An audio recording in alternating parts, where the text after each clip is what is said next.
Racikan Berita. Bismillahirrahmanirrahim. Assalamualaikum warahmatullahi wabarakatuh. Terima kasih rekan-rekan media sudah memenuhi undangan kami. Yang pertama kami ingin sampaikan beberapa agenda baik yang kemarin dan hari ini akan dilakukan. Yang kemarin sedianya kami mendampingi klien kami atas nama Samsudin Alimsyah diperiksa sebagai saksi kaitannya dengan podcast Abraham Samad Speak Up. Karena pada pemeriksaan Pak Abraham Samad sebelumnya, hal-hal yang terkait teknis ditanyakan kepada Pak Abraham Samad, tentu saja Pak Abraham tidak mengetahui dan kemudian diputus orang yang memang menangani Abraham Samad Speak Up. Tapi kemarin karena ada agenda yang bersamaan, maka saksi atas nama Samsudin Alimsyah mengajukan permohonan penundaan penjadwalan ulang dan sudah disepakati saya yang menemui penyidik Selasa depan tanggal 2 September 2025. Dan memang karena ada permintaan penyidik untuk mengirimkan surat ini, saya juga sudah siapkan surat untuk dikirimkan kepada Direskrimum tentang penundaan tersebut, juga jadwal yang bisa kami penuhi. Dan hari ini atas juga atensi dari terperiksa saksi Abraham Samad, pada pemeriksaan yang lalu mengajukan sejumlah ahli untuk diminta keterangannya, khususnya yang berkaitan dengan keterangan yang berkaitan dengan jurnalistik, ya, yakni hal-hal yang berkaitan dengan media jurnalisme yang sebenarnya itu bagian dari kebebasan berekspresi, kemerdekaan menyampaikan pendapat, yang hari ini sayangnya kemerdekaan berekspresi menyampaikan pendapat, tugas-tugas jurnalisme tadi yakni menyampaikan informasi kepada publik dipersoalkan secara hukum, ditarik sebagai pihak dalam laporan yang diajukan oleh saudara Joko Widodo per 25 April yang lalu. Dan ada dua nama yang diajukan oleh Abraham Samad dalam pemeriksaan yang lalu, yakni yang pertama di kanan saya ini ada Pak Lukas Luarso, begitu ya, sorry. Saya kadang-kadang selip di Sularso ya, Luarso ya, Pak Lukas Luarso. Beliau ini pernah memimpin Aliansi Jurnalis Independen. Dan yang kedua ada Pak Bambang Harimurti, ya, pernah memimpin Tempo dan keduanya pernah aktif di Dewan Pers ya. Dan memang untuk Pak Bambang Harimurti dijadwalkan hari Jumat. Nanti kami akan datang kembali mendampingi beliau di hari Jumat. Nah, beberapa hal sebelum pemeriksaan yang ingin saya sampaikan adalah sebagai berikut. Yang pertama, sekali lagi, materi muatan yang dijadikan bahan pertanyaan dari penyidik secara umum adalah bagian dari fungsi, tugas, dan tanggung jawab jurnalisme yang sedianya sebenarnya semestinya tidak bisa dipersoalkan secara hukum, apalagi ditarik sebagai pihak terlapor. Kita ketahui dari kasus ini yang mulanya hanya 5 orang terlapor berkembang menjadi 12 orang terlapor. Di antara 12 orang terlapor itu ada orang-orang, pihak-pihak yang sebenarnya sedang menjalankan fungsi pencerahan di tengah masyarakat, seperti Pak Abraham Samad juga ya, Michael Sinaga juga ada, Nurdian Noviansa Susilo, itu dipersoalkan kontennya seolah-olah itu dijadikan bahan yang dianggap sebagai satu delik atau tindak pidana. Nah, kita tahu delik ini berkembang bukan hanya pencemaran dan fitnah yang dilaporkan oleh saudara Joko Widodo, nimbrung 3 laporan lainnya, yakni dari Andi Kurniawan, ada dari Le Cumanan yang sebelumnya ngakunya dari Pradi Bersatu, dan yang terakhir ada dari Maret Samuel Sulken. Pasal-pasal yang berkaitan dengan ya, ijazah palsu dikembangkan menjadi pasal penghasutan 160 KUHP, pasal menyebarkan kebencian dan permusuhan ya di pasal 28 ayat 2 Undang-Undang ITE. Bahkan sebelumnya ada pasal 28 ayat 3 tentang mengedarkan pemberitahuan bohong yang menerbitkan ya kerusuhan di tengah masyarakat, walau terakhir pasal ini di tingkat penyelidikan muncul tapi di tingkat penyidikan menghilang.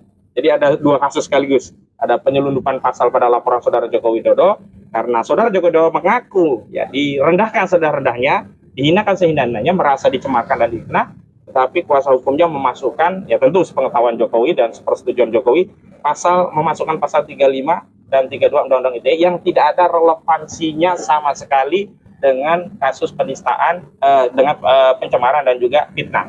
Buat dugaan kami ini adalah modus operandi untuk melakukan kriminalisasi dengan memasukkan pasal-pasal yang tidak relevan asal ya ancaman pidananya di atas 5 tahun sehingga bisa dijadikan dalil untuk melakukan penahanan. Pasal 35 Undang-Undang ITE tentang manipulasi data elektronik ini ancamannya 12 tahun penjara. Sementara pasal 32 Undang-Undang ITE itu ancamannya 8 tahun penjara.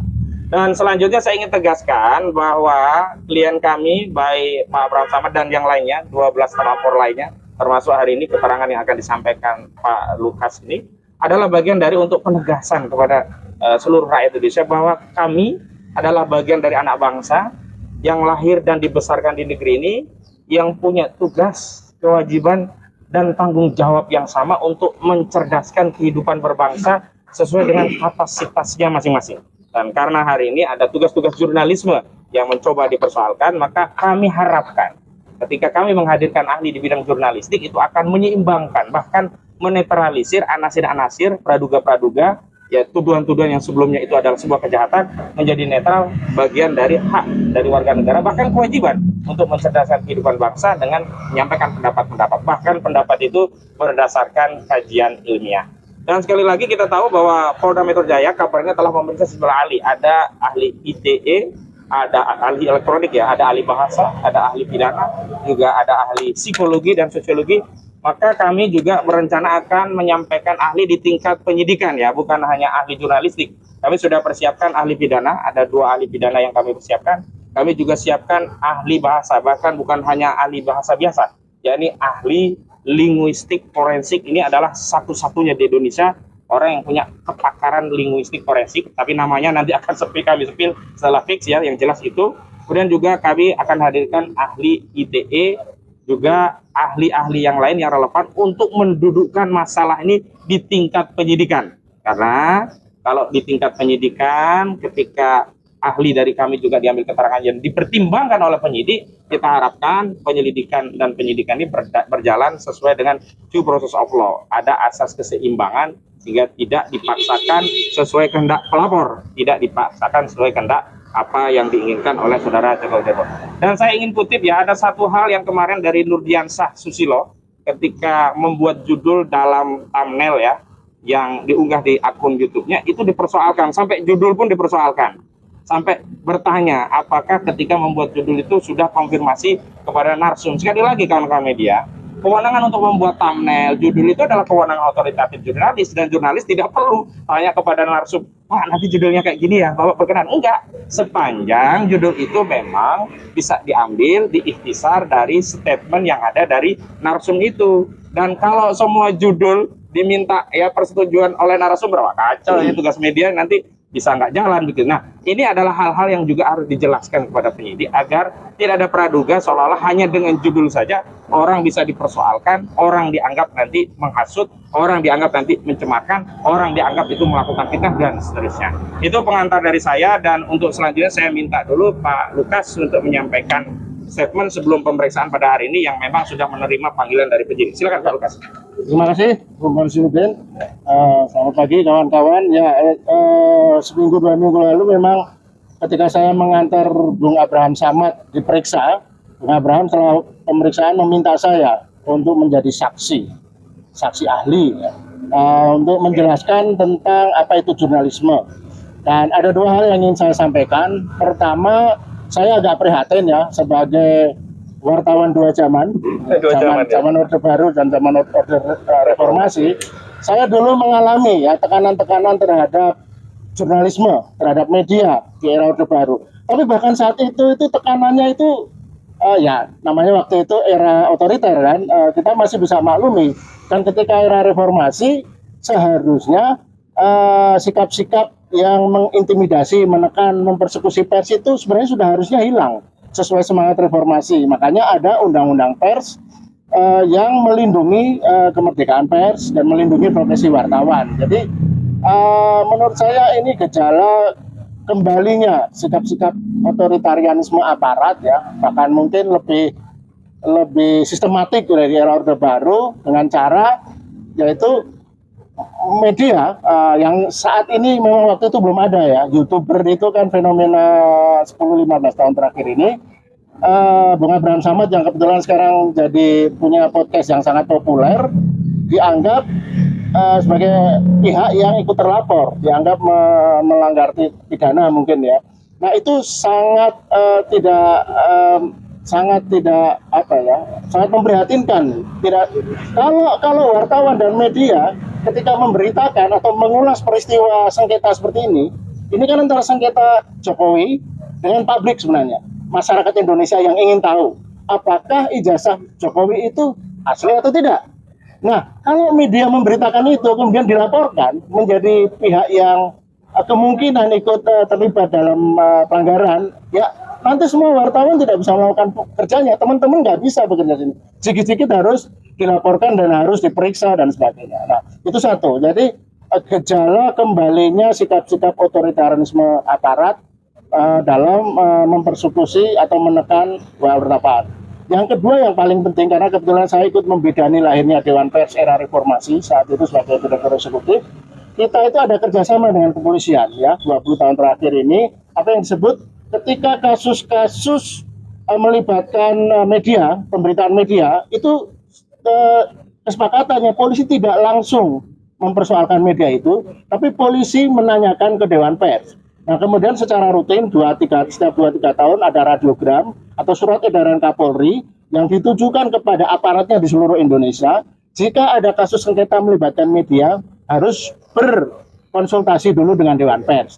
Nah, dalam kasus Abraham Samad ini dan juga kawan yang lain saya ya, Sentana dan lain-lain, itu sama sekali mengabaikan itu. Jadi mengabaikan surat edaran atau radiogram Polri sendiri. Jadi yang melanggar itu justru aparat yang menyidik, yang melakukan penyelidikan saat ini. Itu seharusnya tidak begitu. Jadi harus semacam konsultasi, koordinasi dengan Dewan Pers, apakah media bisa dianggap melakukan pelanggaran. Nah, tugas jurnalisme itu kan masuk wilayah etika. Nah, itu domainnya adalah Dewan Pers. Nah, saya harapkan nanti dalam pemeriksaan saya sebagai saksi, ahli gitu ya, karena saya bukan terlibat, tapi saya akan menjelaskan. Saya akan memberi pelatihan tingkat dasar kepada bapak-bapak polisi yang memeriksa saya, bagaimana memahami jurnalisme dan etika media. Bapak, berarti Bapak Abraham Samad di sini posisinya disebut sebagai media, awak media. Ya kan, dia terlapor, makanya itu yang tidak terlalu jelas. Tapi kalau melihat posisinya kan, Bang Abraham itu hanya membuat wawancara-wawancara dengan para pelaku ya, Roy Surya dan kawan-kawan. Jadi dia hanya memberikan penjelasan ke publik. Tugas wartawan itu kan menjadi mata dan telinga publik, agar publik mendengar langsung, memahami dan melihat apa yang terjadi. Berarti Abraham termasuk media, jurnalis gitu, iya, dalam jurnalistik gitu. Jelas. Jurnalisme baru ya, YouTuber itu. Jadi nanti akan saya tegaskan bahwa apa yang membedakan jurnalisme dan bukan jurnalisme itu satu saja sebenarnya. Paling mudah ya untuk dipahami oleh Pak Polisi nanti, bahwa jurnalisme itu informasi, data, dokumen yang terkait dengan kepentingan publik. Jadi kalau tidak ada kepentingan dengan publik, itu hanya informasi biasa. Infotainment bukan jurnalisme. Karena itu hanya untuk menyenangkan orang yang hobi ngegunjing ya, infotainment misalnya itu. Nah, kalau ini menyangkut kepentingan publik, kepentingan negara bahkan, menyangkut keaslian satu ijazah yang dipunyai presiden asli atau tidak, itu harus pasti, harus jelas. Itu rakyat harus tahu. Ya, saya tambahkan sebenarnya apa yang dilakukan oleh Pak Abraham Samad, juga Michael Sinaga, juga Nudiansa Susilo, juga YouTuber yang lainnya, juga rekan-rekan yang wawancara kami hari ini. Sebenarnya kan ini adalah tugas-tugas biasa yang juga dilakukan oleh TV-TV yang ada di Republik ini ya. Sebagaimana saya juga diundang di sejumlah TV-TV untuk menyampaikan pandangan. Tidak beda dengan itu. Tapi saya ingin tegaskan ya, meskipun pengajuan Pak Lukas ini dari Pak Abraham Samad selaku salah satu saksi yang dilaporkan saat itu menjadi terlapor, tapi kepentingannya tidak hanya untuk Pak Abraham Samad, tapi kepentingannya untuk 12 orang terlapor semuanya. Ada dua isu penting yang ingin kami advokasi. Pertama, isu kemerdekaan pers, yang kedua isu kemerdekaan berpendapat. Jadi pihak yang menyampaikan pendapat jangan kemudian dikriminalisasi karena ada pendapat yang berbeda, tidak menyenangkan pihak lainnya. Yang kedua, pihak yang mengabarkan pendapat melalui teknik jurnalisme dengan menyampaikannya kepada publik jangan juga diseret menjadi pihak seolah-olah ini juga bagian dari kejahatan begitu. Itu hal. Baik, sebelum saya tutup ada Bang Petrus Celestinus selaku ketua litigasi, nanti dilanjut ya. Bang Petrus silakan. Beliau adalah ketua dari koordinator litigasi kami. Baik, silakan Bang. Baik, terima kasih. Jadi tadi sudah dijelaskan oleh Pak Lukas sebagai ahli yang nanti sebentar akan didengar keterangannya oleh penyidik, bahwa posisi beberapa teman di dalam perkara ini seperti Pak Abraham Samad, Michael Sinaga, itu kan posisi yang betul-betul mereka melaksanakan peraturan perundang-undangan. Mereka menjalankan fungsi peran serta masyarakat dalam mencerdaskan masyarakat. Apalagi isu yang dibahas itu isu yang sangat strategis karena menyangkut kepentingan umum yang jauh lebih besar ketimbang nama baik Jokowi.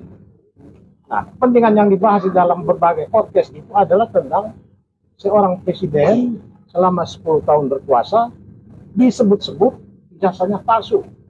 Sehingga masyarakat menggunjingkan, ada yang meyakini sebagai palsu, ada yang meyakini sebagai asli. Lalu perdebatan itu berkepanjangan, bahkan Polri juga membiarkan itu berlangsung terus sampai pada Maret atau April kemarin dijadikan sebagai sebuah perkara. Jadi posisi ya 12 terlapor, termasuk di dalamnya beberapa teman yang menjalankan fungsi jurnalis. Bagi kami ini adalah kriminalisasi. Kenapa? Mereka bukan asal ngomong atau ujuk-ujuk jadi membuat podcast untuk sekedar menghina orang. Podcast ini sudah lama, fungsinya tidak lain mencerdaskan masyarakat. Ya, apa yang dikatakan di dalam pembukaan UUD 45, apa yang dikatakan di dalam UUD 45 mengenai bagaimana kebebasan orang untuk menggunakan segala saluran komunikasi, termasuk komunikasi digital, itu dijamin. Karena itu sekali lagi kami katakan bahwa proses yang berjalan selama ini di Polda adalah pertarungan antara kepentingan umum yang diwakili oleh teman-teman yang 12 orang ini dan kepentingan pribadi Jokowi. Karena Jokowi hanya memperjuangkan namanya yang menurut dia sudah babak belur. Iya, betul. Sedangkan yang dilakukan oleh teman-teman ini adalah memperjuangkan kepentingan umum. Menegakkan kebenaran. Ada hak jutaan rakyat yang memilih seorang presiden. Betul. Ada lembaga KPU, ya lembaga demokrasi, dan banyak hal yang mereka perjuangkan. Tidak lain daripada itu. Saya kira itu saja. Baik, selanjutnya ada Bang Gafur, silakan Bang Gafur, tambah. Iya, Ya, geser. terima kasih teman-teman media. Jadi hari ini kami menggunakan hak kami yang diatur di dalam pasal 65 KUHP. Apa itu? Bahwa orang yang diperiksa pada tahap penyidikan itu diberikan hak oleh undang-undang untuk mengajukan alat bukti. Alat bukti yang bisa diajukan oleh seseorang yang diperiksa pada tahap penyidikan berdasarkan kaidah pasal 65 KUHP itu ada dua, yaitu saksi meringankan atau yang kedua ahli. Kebetulan hari ini kami memulai mengajukan ahli-ahli ya supaya perkara yang tengah disidik oleh Polda Metro Jaya ini semakin terang apakah unsur-unsur pasal yang diatur dalam delik-delik yang sudah disebutkan dalam SPDP, Sprindik, kemudian dalam surat panggilan itu terpenuhi atau tidak gitu ya. Jadi harus dipahami bahwa dalam pertarungan ini kita bertarungnya adalah bertarung alat bukti. Hukum itu kekuatannya adalah pada alat bukti dan pada barang bukti. Kekuatan pembuktian itu nggak bisa hanya berdasarkan apa yang dirasa, apa yang disangkakan berdasarkan suatu nilai perasaan. Tetapi pembuktian itu harus berdasarkan pada alat bukti. Dan hari ini kami sebagai pihak yang dilaporkan ya melalui kuasa hukum itu mulai dalam tanda petik mulai melakukan upaya-upaya penyerangan terhadap apa yang sekarang ini disidik di Polda Metro Jaya, yaitu menghadirkan ahli. Kebetulan hari ini ahli yang diperiksa adalah ahli di bidang jurnalistik. Kenapa? Karena ini berkaitan dengan dugaan satu pencemaran nama baik yang dilakukan oleh teman-teman jurnalistik. Apakah terpenuhi nggak unsur pencemaran nama baik yang dilakukan oleh teman-teman jurnalistik?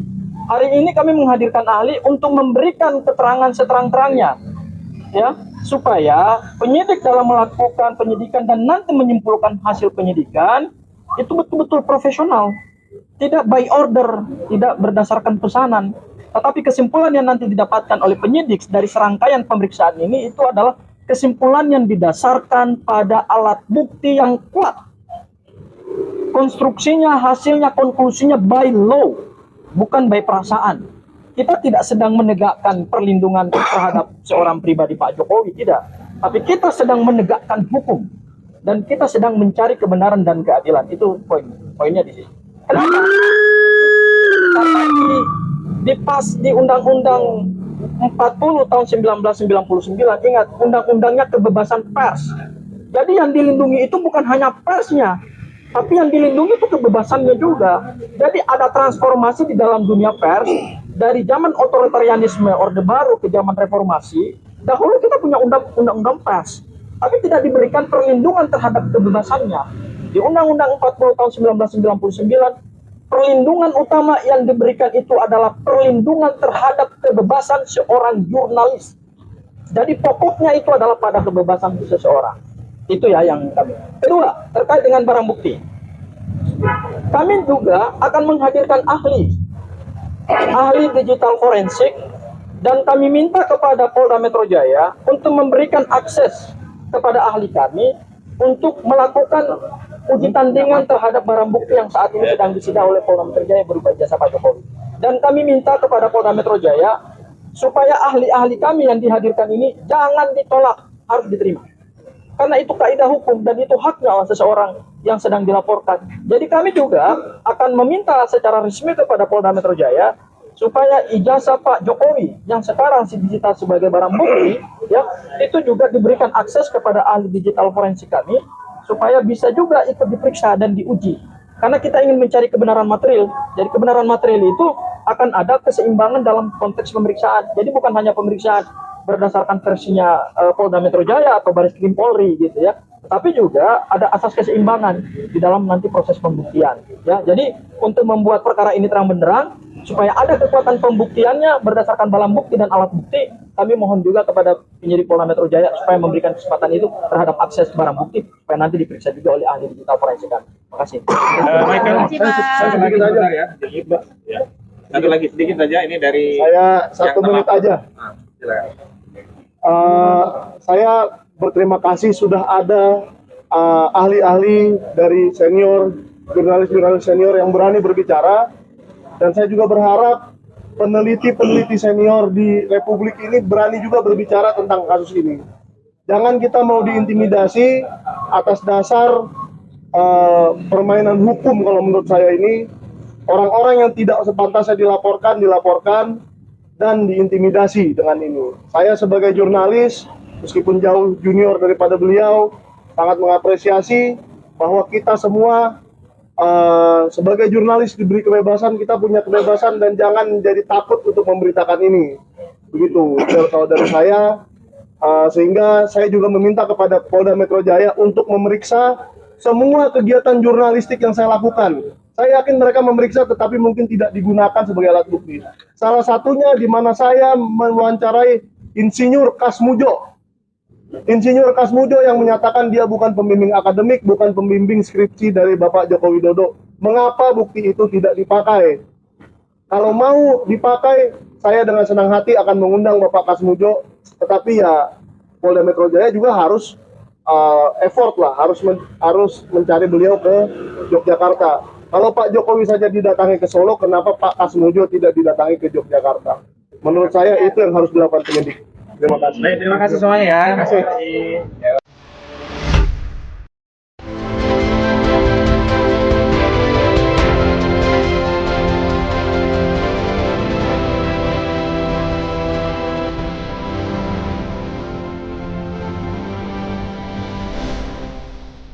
Racikan Berita